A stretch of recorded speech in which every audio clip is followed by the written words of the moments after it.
We are Burning Youth, a blog collaborative of young adults who believe that the light outshines the darkness and our voices outlast the voices in our heads. We are louder.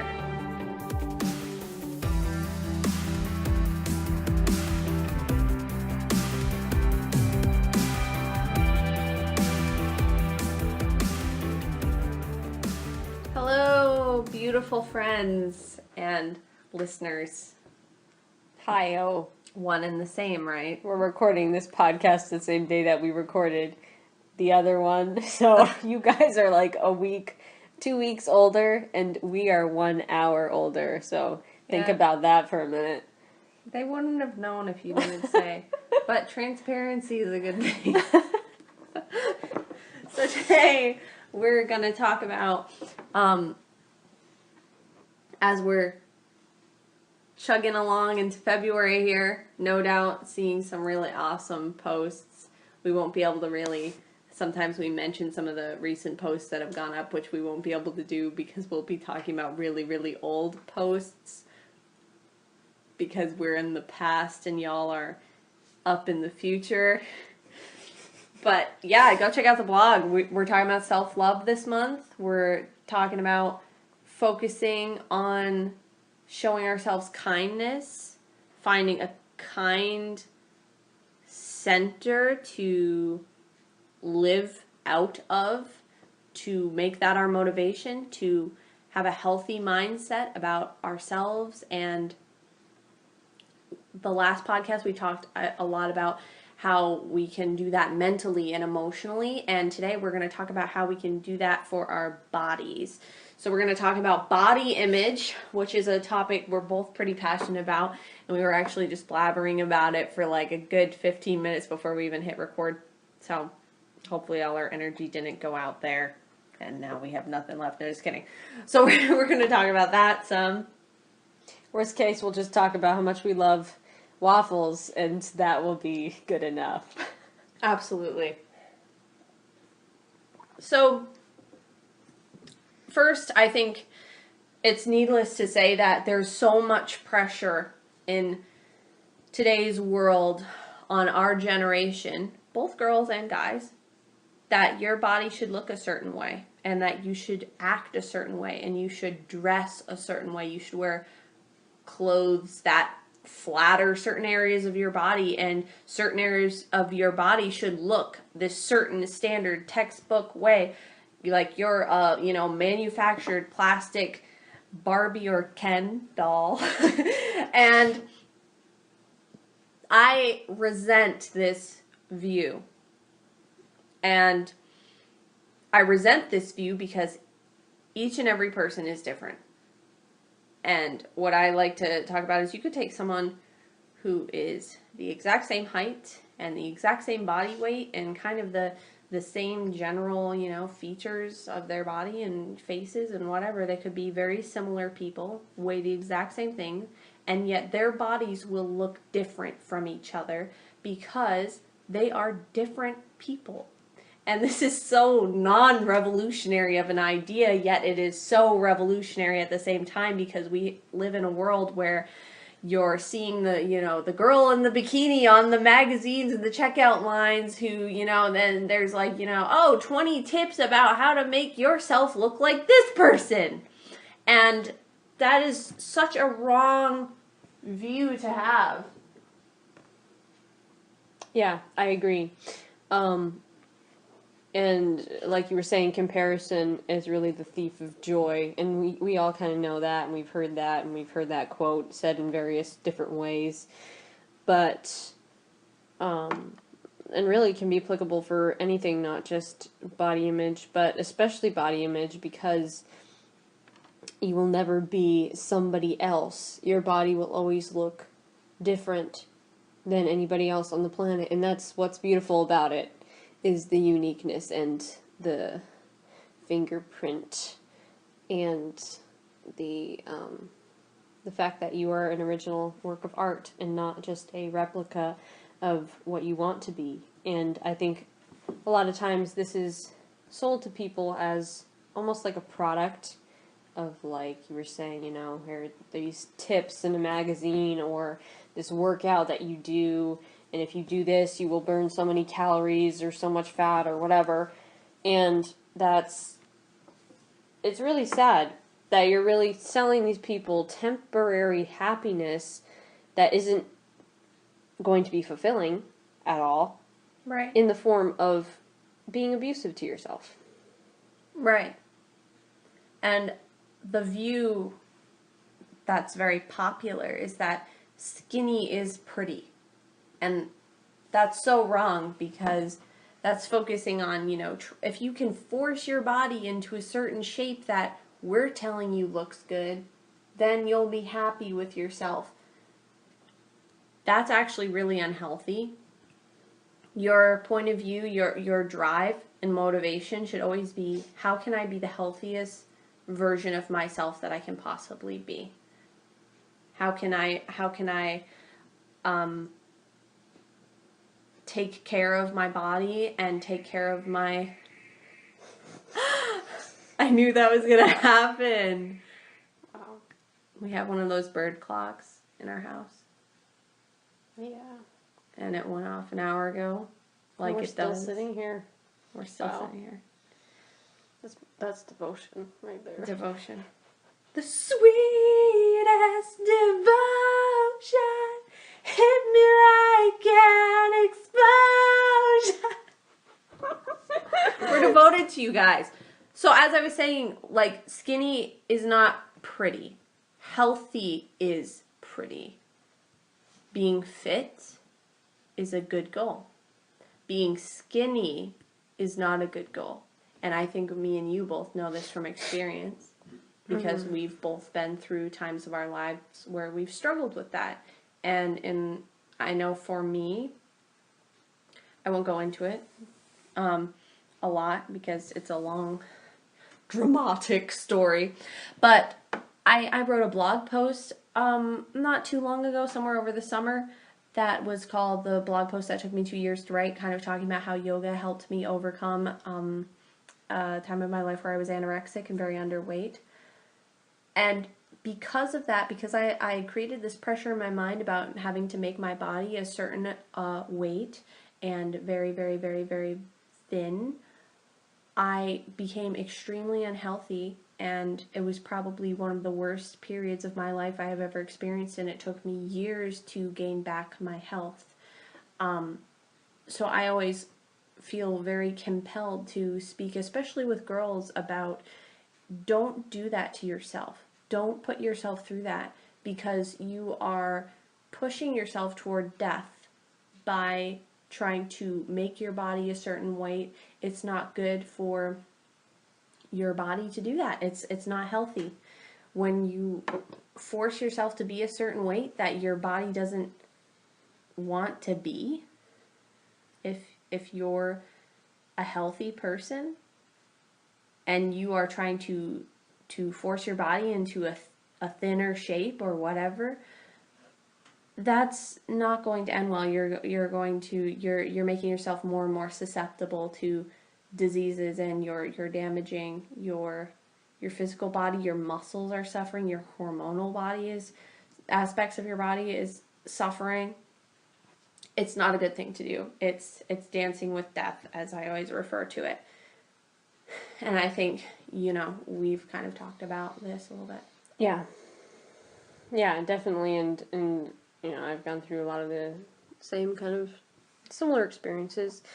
And even though I've learned from those experiences and have gotten stronger and regained my health, a lot of times I still struggle with subconscious or at times conscious thoughts about negative body image.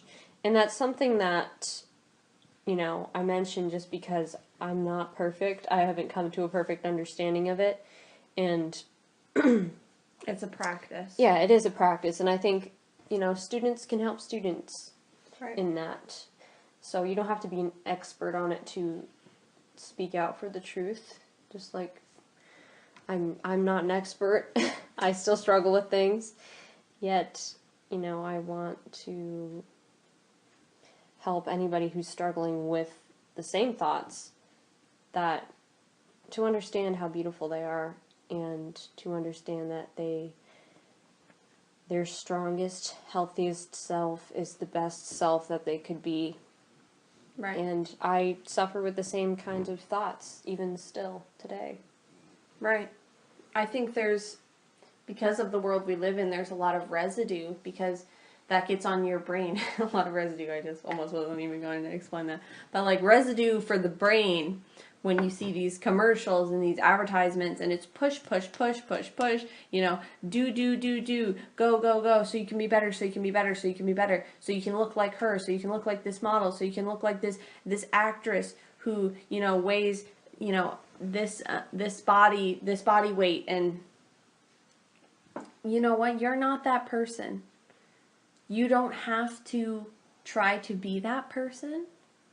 You don't have to put pressure on yourself to weigh a certain amount. If you are making health your focus and not body weight or body image your focus, you'll be healthy. If health is your focus, you'll have a healthy life that you're pursuing. You'll be bringing that into your life more when you're focusing on, hey, part of my workout is actually eating. And that is so much a part of your workout. My gosh. If you're just focusing on how can I, beat my body into shape, that's not a healthy outlook. That's concentrating on how can I contort my body into something that it isn't necessarily. Right. If you're focusing on health, that's what's going to bring health into your life, and that is the most happy place you can possibly be, is when you're pursuing healthy body, healthy mind, healthy spirit. Yeah, I agree. And I think we were talking about this the other day, is I think that the body, if you even want to call it that you should be pursuing is the happiest version of yourself as well. Like, we all hear about, really popular thing is working out for a bikini body or a beach body or whatever you want to call it. So if you're in a place where you are uncomfortable with the way that you're feeling or looking, then think about, when do I feel the most comfortable? That might be when you're laying on the couch in your pajamas watching Netflix. So think about your body in the way that you do then on the beach. You know what I'm saying? Like, kind of, don't judge yourself according to what you're doing to be like sort of the standard of like, well, I have to have a bikini body for summer or whatever. Right. You know what I mean? Like, whatever you're the most comfortable and most happy doing, bring that into other areas of your life. And I think that you can sort of invite the same sort of comfort and happiness into whatever you're doing. Yeah. Whatever you're wearing. Absolutely. Whoever's looking at you. Right. It doesn't matter. All that matters is that you are happy and comfortable with yourself. Right.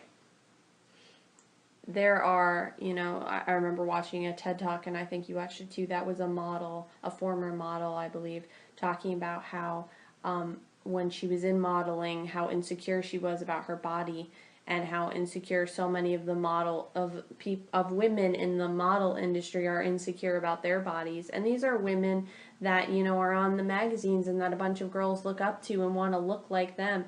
And by making their body a certain way, they have not found a security. Security does not. It's if anything, they're illusion. more unhappy because Right. that's their universe. Right. Is to be a certain shape. You've placed your security in something that is subject to change. Yeah. And that makes for a really unhealthy relationship with yourself. Mm-hmm.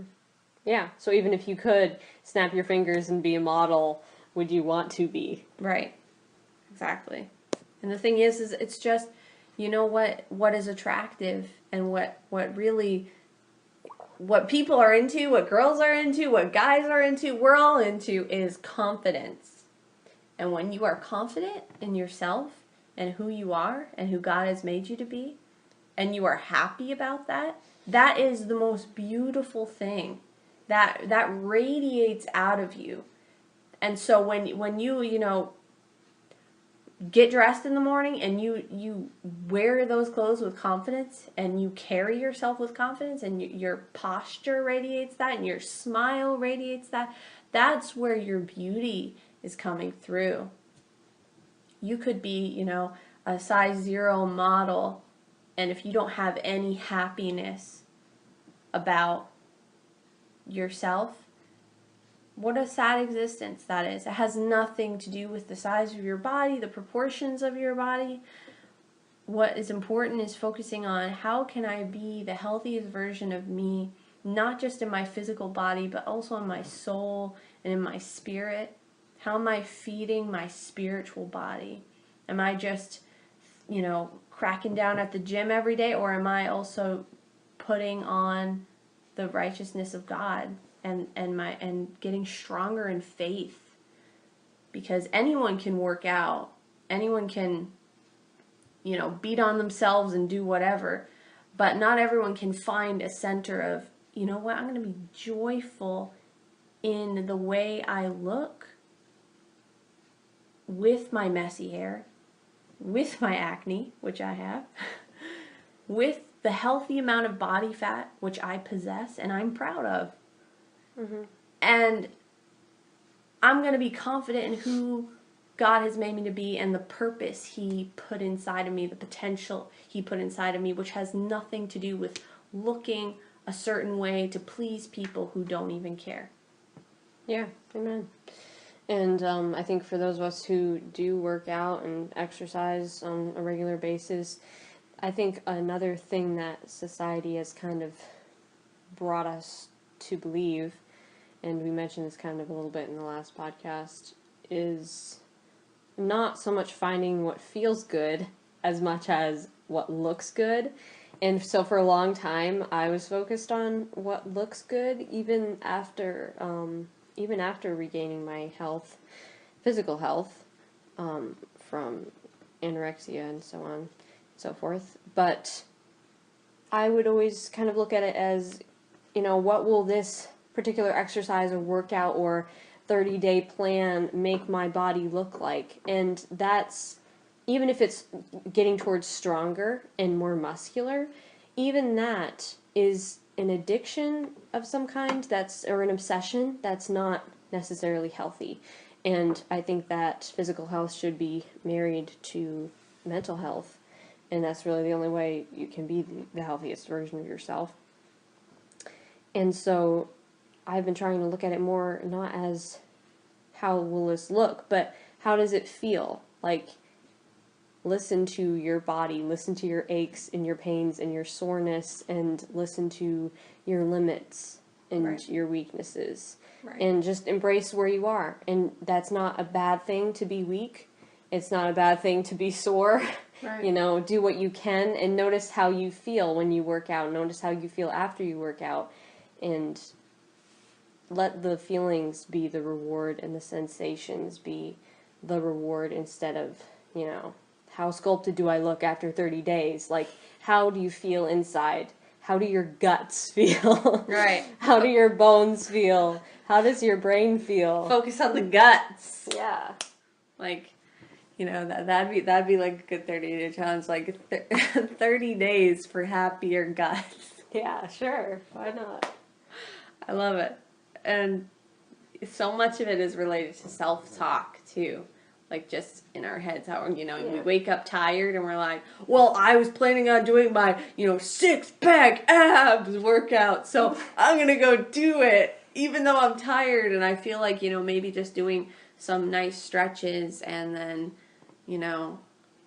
making myself some eggs and stuff. I'm watching Downton Abbey. Yeah. Or like having a nice bowl of granola or something like that. Instead, you're like, no, I'm going to force myself to do that workout. I'm going to get it done. That's not loving. And it's okay to see, you know what, I'm having a lower energy day today, so I'm going to listen to my body rather than forcing it intellectually and ruling myself from this intellectual place of, oh, well, it was on the schedule, so I don't care how tired you are, you're going to go do this. Yeah, it's more loving to listen to yourself. And I'm not just talking about like, oh, I don't feel like doing anything, but truly listening to your body and caring for your temple. Yeah. Sweeping the floors. Yeah. We're sweeping the floors. Right. Yeah. So we're going to wrap it up with a quote that I really, really love by Steve Maraboli, who is the author of Life, the Truth, and Being Free. And he writes, I have yet to see a scale that can tell you how enchanting your eyes are. I have yet to see a scale that can show you how wonderful your hair looks when the sun shines its glorious rays on it. I have yet to see a scale that can thank you for your compassion, sense of humor, and contagious smile. Get off the scale, because I have yet to see one that can admire you for your perseverance when challenged in life. Thank you guys so much. I hope you go forth, make a nice big cup of tea for me, would ya? And show yourself some love and rejoice in who you've been created to be today. See you next time.